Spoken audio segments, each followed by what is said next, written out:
हाज़रीन मजलिस, नाते रसूल के बाद अब आपको थोड़ी देर के लिए तकरीर व खिताबत की फ़िज़ा में ले चलते हैं। बगैर किसी ताख़ीर के मैं दावत देता हूँ अज़ीज़म अबू उबैदा सल्लमहु को कि वो आए और अपने ख़यालात से हम सबको मुस्तफ़ीज़ फरमाएं।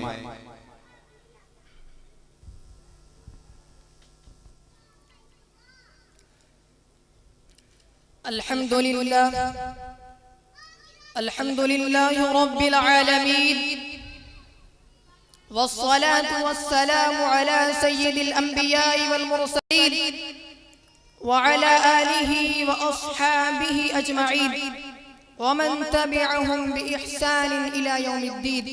अम्मा बअद, फ़क़द क़ाल अल्लाहु तआला फ़िल क़ुरआनिल करीम इन्नमा यअमुरु मसाजिदल्लाहि मन आमन बिल्लाहि वल यौमिल आखिर। वअन अबी हुरैरह रज़ियल्लाहु तआला अन्हु क़ाल क़ाल रसूलुल्लाहि सल्लल्लाहु अलैहि वसल्लम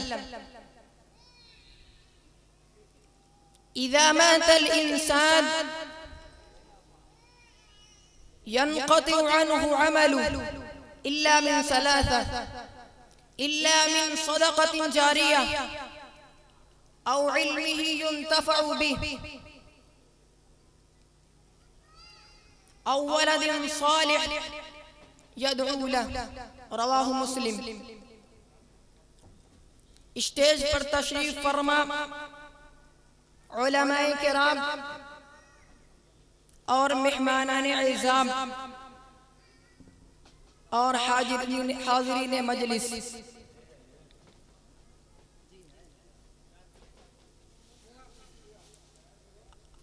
मैं अल्लाह रब्बुल इज़्ज़त का शुक्र अदा करता हूँ कि उसने मुझे आप हज़रात के सामने कुछ बातें अर्ज़ करने की तौफ़ीक़ इनायत फरमाई। मुहतरम सामिईन, आज का ये इजलास और ये प्रोग्राम अल्लाह रब्बुल इज़्ज़त के घर यानी मस्जिद की माली ताउन के सिलसिले में रखा गया है।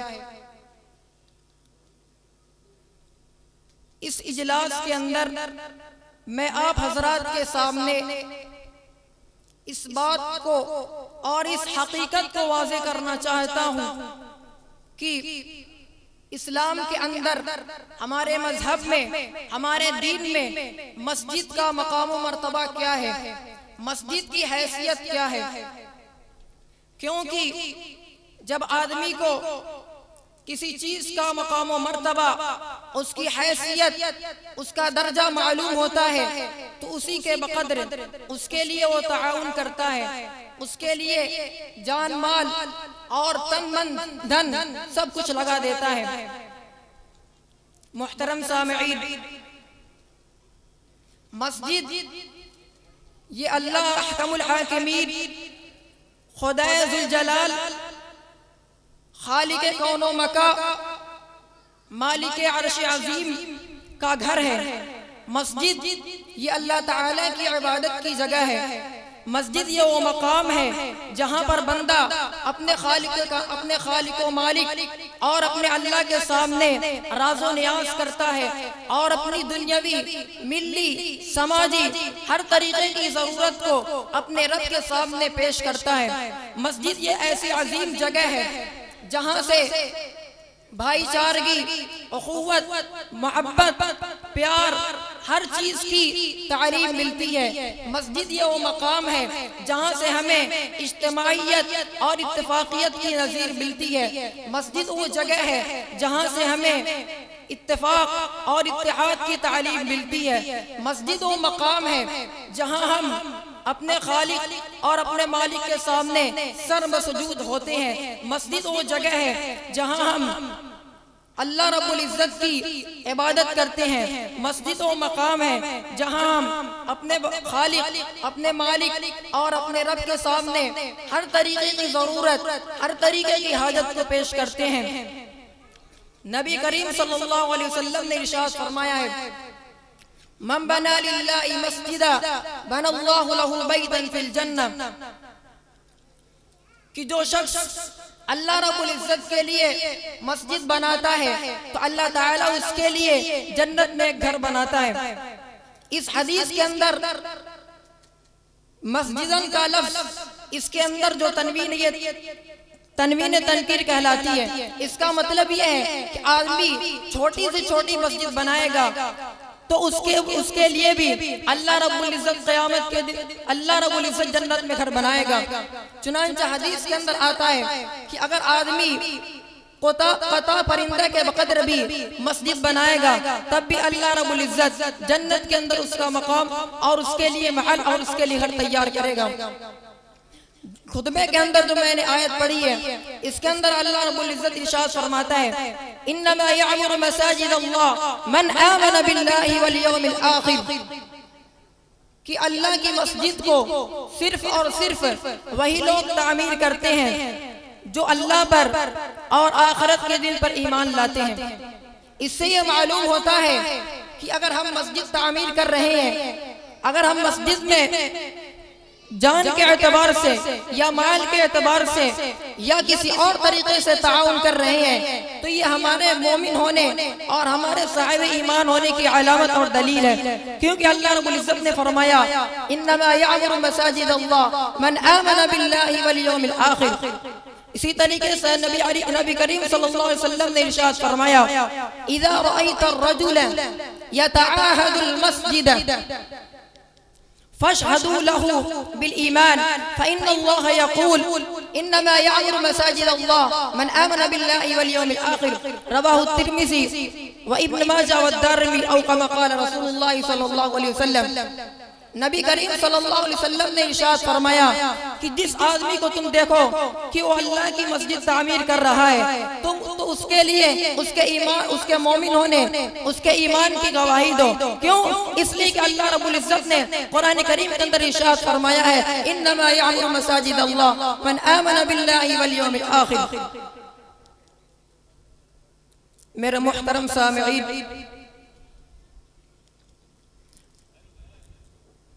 मस्जिद जब हम तामीर करेंगे तो इससे हमें क्या मिलेगा, इससे हमें क्या फायदा होगा, इससे हमारी क्या गरज वाबस्ता है, इसके बनाने में हमारा क्या मकसद है।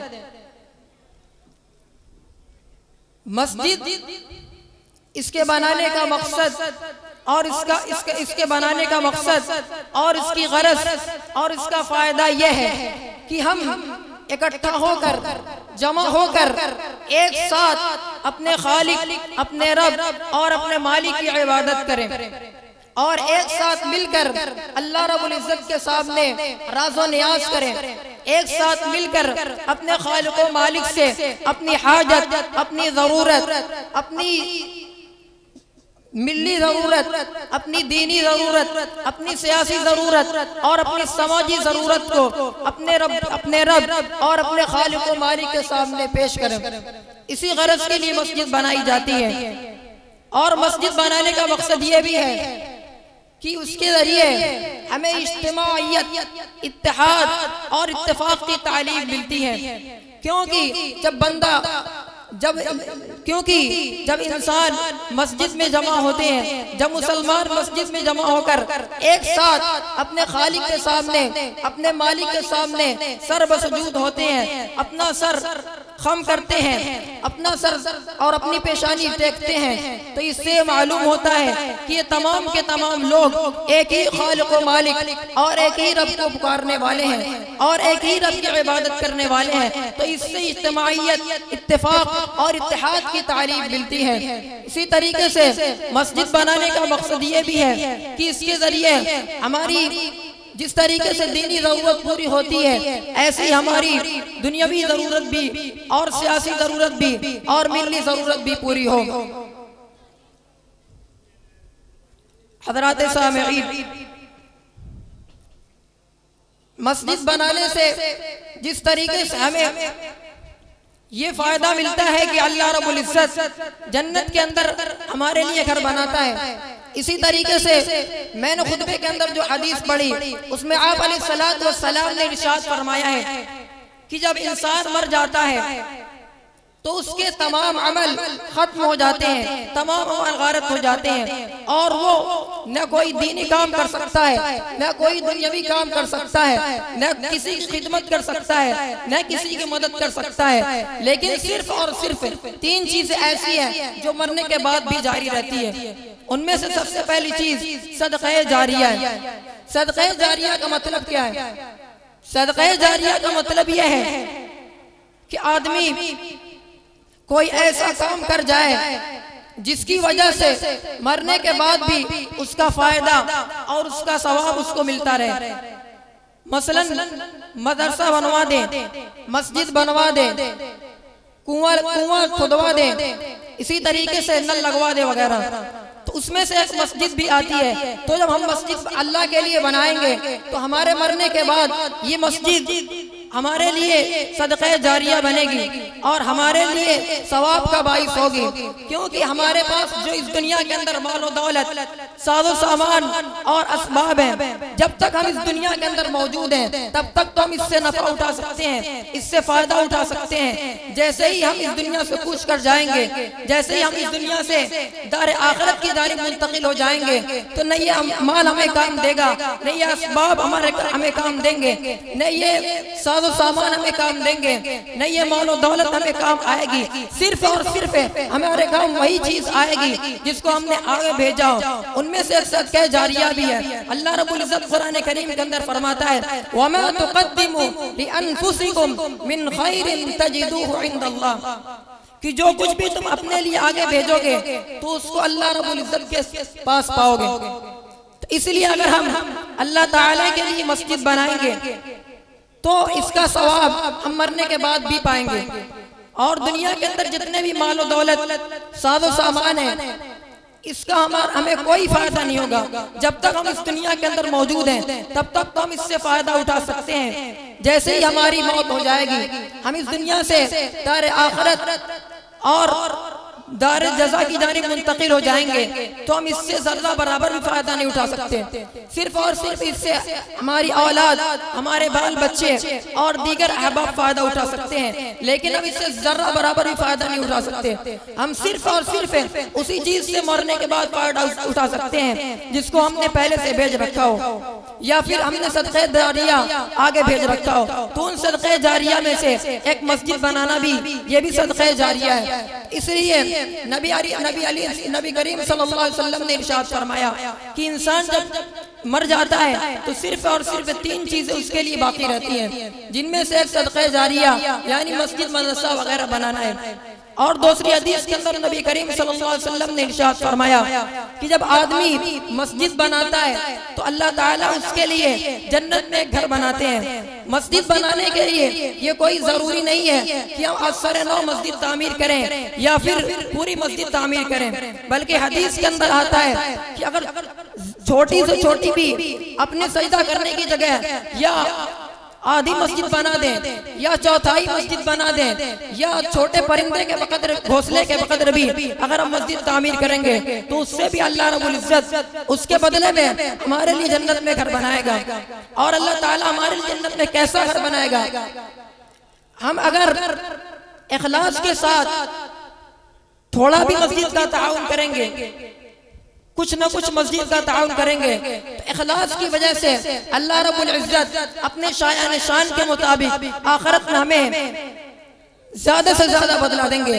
और अगर हम बड़ा से बड़ा ताउन करेंगे, बड़ा से बड़ा काम करेंगे, लेकिन इखलास नहीं होगा, दिखलावा होगा, शोहरत होगी, नामो नमूद होगी, रियाकारी होगी, तो बड़ा से बड़ा काम भी हमें फायदा नहीं देगा। इसलिए अगर हम मस्जिद में चंदा दें या मस्जिद का ताउन करें या किसी भी तरीके से मस्जिद की मदद करें तो सिर्फ और सिर्फ खालिस लिवजिल्लाह हमारा चंदा होना चाहिए, खालिस अल्लाह के लिए हमारी मदद होनी चाहिए, खालिस अल्लाह के लिए हमारा जानी, माली और दीगर ताउन होना चाहिए। रियाकारी, शोहरत, दिखलावा, नामो नमूद हमारे अंदर नहीं होना चाहिए, क्योंकि अमाल का दारो मदार नबी करीम सल्लल्लाहु अलैहि वसल्लम ने इरशाद फरमाया है, इन्नमल अमालु बिन्नियात, कि अमाल का दारो मदार सिर्फ और सिर्फ नियतों पर है। इसलिए अगर हम मस्जिद में चंदा दें तो खालिस अल्लाह के लिए हो, दिखलावा, शोहरत, नामो नमूद, रियाकारी नहीं होनी चाहिए। मुहतरम सामईन, इस वक्त पूरी दुनिया के अंदर, खुसूसन हमारे मुल्क के अंदर और हमारे इलाके के अंदर कारोबार के एतबार से कुशादगी नहीं है। कारोबार दुरुस्त तरीके से नहीं चल रहे, लेकिन इसका मतलब ये नहीं है कि हम अल्लाह के लिए ताउन करने के सिलसिले में अपने आप को अपने एतबार से पीछे हट जाएं, क्योंकि जो कुछ हम अल्लाह रब्बुल इज्जत के लिए आगे भेजेंगे, अपने लिए जो कुछ सदका करेंगे तो उसको हम अल्लाह के यहाँ पाएंगे। और जो कुछ माल हमारा इस दुनिया के अंदर होगा तो हम मरने के बाद उससे जरा भी फायदा नहीं उठा सकते। और कुरान करीम के अंदर अल्लाह रब्बुल इज्जत ने मुत्तकियों की पहचान और अलामत तो ये बताई है, अल्लज़ीना युनफ़िक़ून फ़िस्सर्रा वद्दर्रा, कि मुत्तकी हजरात वो हैं जो तंगदस्ती में भी खर्च करते हैं, कुशादगी में भी खर्च करते हैं। तो हमारे लिए हम ये न देखें कि हमारे मुआशरे का, हमारे इलाके का कारोबार ठीक नहीं है, हम इस पर जरा भी तवज्जो न करें। हम खालिस अपनी नीयत दुरुस्त करें और सिर्फ अल्लाह रब्बुल इज्जत के लिए मस्जिद के सिलसिले में ताउन करें, क्योंकि अगर हमारी नीयत दुरुस्त होगी तो हमारा ये कारोबार हमें कोई नुकसान नहीं पहुंचाएगा। क्योंकि कुरान करीम के अंदर अल्लाह रब्बुल इज्जत फरमाते हैं, लइन शकरतुम लअज़ीदन्नकुम व लइन कफरतुम इन अज़ाबी लशदीद, कि अगर तुम अल्लाह ताला का शुक्र अदा करोगे तो अल्लाह ताला तुम्हारी नेमतों में इजाफा करेगा। तो अगर हम मस्जिद के लिए ताउन करेंगे तो इंशाअल्लाह हमारे कारोबार के अंदर भी तरक्की होगी और हमारा दीनी भी फायदा होगा, दुनियावी भी फायदा होगा, हर तरीके का फायदा होगा। इसलिए हम खालिस अल्लाह के लिए नियत करते हुए मस्जिद का ताउन करें। मैं इन्हीं चंद बातों पर अपनी तकरीर खत्म करता हूँ। व आखिरु दअवाना अनिल हम्दुलिल्लाहि रब्बिल आलमीन।